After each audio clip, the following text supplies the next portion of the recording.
내가 불을 땅에 던지러 왔노니 이 불이 이미 붙었으면 내가 무엇을 원하리요. 나는 받을 세례가 있으니 그것이 이루어지기까지 나의 답답함이 어떠하겠느냐. 내가 세상에 화평을 주려고 온 줄로 아느냐. 내가 너희에게 이르노니 아니라 도리어 분쟁하게 하려 함이로라. 이후부터 한 집에 5 있어 분쟁하되 셋이 둘과 둘이 셋과 하리니 아버지가 아들과 아들이 아버지와 어머니가 딸과 딸이 어머니와 시어머니가 며느리와 며느리가 시어머니와 분쟁하리라 하시니라.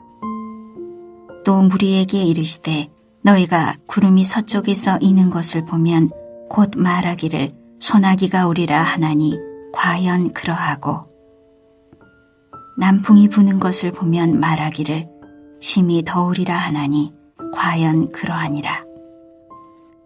외식하는 자여 너희가 천지의 기상은 분간할 줄 알면서 어찌 이 시대는 분간하지 못하느냐.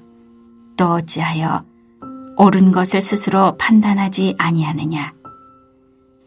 내가 너를 고발하는 자와 함께 법관에게 갈 때 길에서 화해하기를 힘쓰라.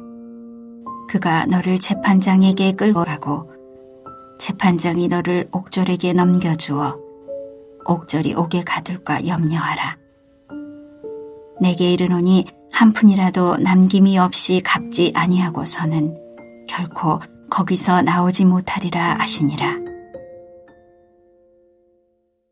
예수님의 제자로서 살아가는 삶은 예수님의 재림을 사모하면서 종말을 준비하는 것에 있습니다. 오늘 본문에서 예수님은 자신이 세상에 오신 2가지 목적을 가르쳐주고 있습니다. 첫 번째는 세상에 불을 던지러 오셨다는 것입니다. 이 불은 심판을 상징하지만 구약에서 불은 정결을 뜻하기도 합니다. 이것은 예수님의 사역이 종말론적으로 심판과 정결을 가져온다는 것입니다. 예수님이 오심으로 벌써 하나님 나라가 임하였으며 구원이 시작되었습니다. 죄와 사망과 사탄의 세력들을 무너뜨리고 자유케 함으로 구원하시는 일들이 지금 일어나고 있습니다. 그러나 구원이 시작되었다면 동시에 무엇도 시작될 수밖에 없습니까? 심판도 시작되고 있다는 것입니다. 왜냐하면 예수님을 통해 구원을 받는 자가 있다면 거절하는 자도 있기 때문입니다. 이런 점에서 예수님의 구원 사역 자체가 심판을 가져오며 불을 던지는 일이라고 말할 수밖에 없습니다. 예수님은 불을 통해 이 땅에서 의인과 악인을 구별하시고 신실한 종들에게는 극진한 대접을 베푸시지만 악한 종들에게는 엄중한 심판을 행하시는 것입니다. 예수님은 자신이 경험하는 세례, 즉 십자가의 죽음과 부활 사건을 통해 이 세상에 불을 던지심으로 알곡은 곳간에 쭉정이는 불에 던짐으로 의인과 악인에 대한 심판과 정결의 사역을 행하고 계십니다. 주님의 이런 간절함은 답답함으로 표현되고 있습니다. 자신의 세례가 속히 완성되고 있지 못함에 대하여 답답함이 있다는 것입니다.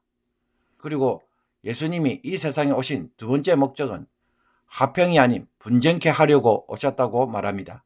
이건 역시 결과적인 측면에서 이해할 필요가 있습니다. 예수님은 근본적으로 이 땅에 평화를 가져오기 위해 오신 분이십니다. 그러나 이 예수님에 대하여 제자로 따르는 자들도 있지만 유대인들과 종교 지도자들은 무지하고 거절함으로 자기 스스로 심판을 자초하였습니다.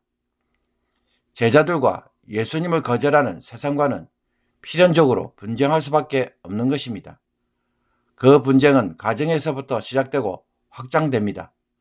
가정에 시어머니와 아버지, 어머니, 아들과 딸 5명이 있을 때 논쟁을 하게 되면 셋이 둘과 둘이 셋과 분쟁함으로 나누어질 수밖에 없습니다. 이 분쟁은 분리를 가져오고 분리는 심판을 가져오는 것입니다. 복음에 대한 태도에 따라 이 세상에는 가족 관계에서부터 분리와 불화가 일어날 수밖에 없습니다. 예수님이 추구하는 것과 세상이 추구하는 것 사이에는 필연적인 갈등이 일어나는 것입니다. 종말에 예수님이 두 번째 오심으로 이루어지는 심판은 종말에만 이루어지는 사건이 아닙니다.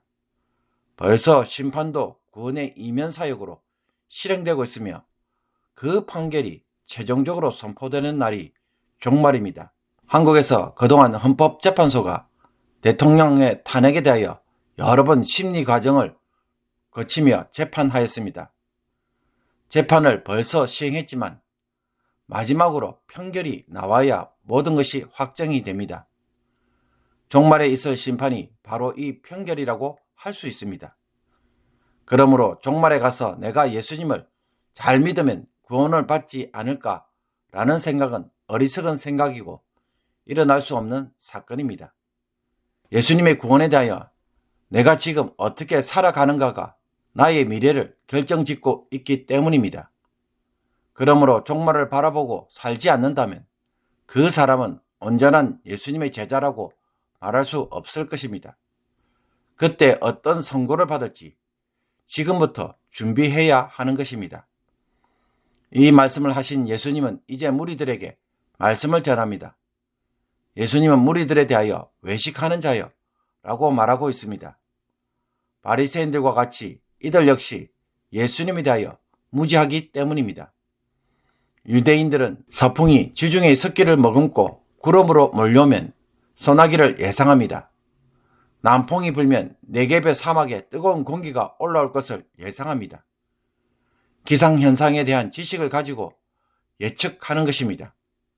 그러나 예수님의 활동을 보면서도 그들은 새 시대, 즉 구원과 심판이 펼쳐지는 하나님 나라가 지금 시작되었다는 것에 대하여 무지합니다. 이런 그들에 대해 예수님은 어찌 이 시대는 분간하지 못하느냐라고 책망합니다. 그렇기에 예수님은 어찌하여 옳은 것을 스스로 판단하지 아니하느냐라고 다시 묻습니다. 그러면서 갑자기 아무 관련이 없는 말씀을 하는 것처럼 보입니다. 너희는 고발하는 자와 법정에 서기 전에 길에서 화해하기를 힘쓰라는 것입니다. 무슨 뜻입니까? 여기서 너희는 무리고 가해자입니다. 고발하는 자에게 상당한 금전적인 피해를 입혔습니다. 그렇기에 고발자의 고발은 정당하고 재판 결과는 뻔합니다. 재판장의 판결로 옥졸에게 넘겨지고 옥에 갇힐 것이기 때문입니다. 그 피해를 다 갖기 전에는 옥살이를 면할 수가 없습니다. 그렇다면 어떻게 해야 하겠습니까? 법정에 들어가기에 어서 합의에 힘쓰라는 것입니다.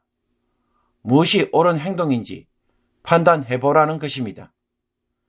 예수님을 통해 시작된 새 시대가 구원도 가져오지만 심판도 동시에 진행되고 있습니다. 그러면 무엇을 당장 우선적으로 해야 하겠습니까? 심판의 심각성과 급박함을 알고 이 심판을 면하려면 어떻게 하는 것이 가장 지혜롭고 옳은 행동이겠습니까?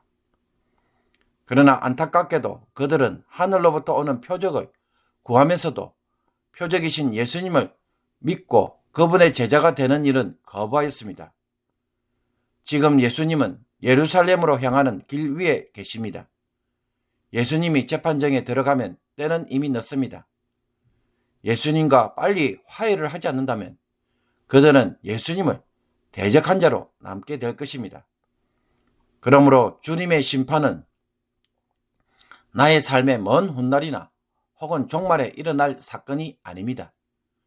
내가 구원의 삶에 깊이 들어가지 못한다면, 사람이 복음에 대하여 응답하지 않는다면 이미 심판이 나에게 진행되고 있다는 것을 알아야 합니다. 또 지금은 대충 신앙생활을 하더라도 나중에 잘 믿으면 되겠지라는 생각은 실로 어리석은 생각입니다. 지금 예수님에 대하여 눈이 가려워지고 예수님을 통해 드러난 하나님 나라의 새로운 삶을 전혀 구하지 않는 사람이 어느 날 갑자기 예수님을 믿고 그분이 요구하는 새로운 삶을 쉽게 받아들일 수 있을까요?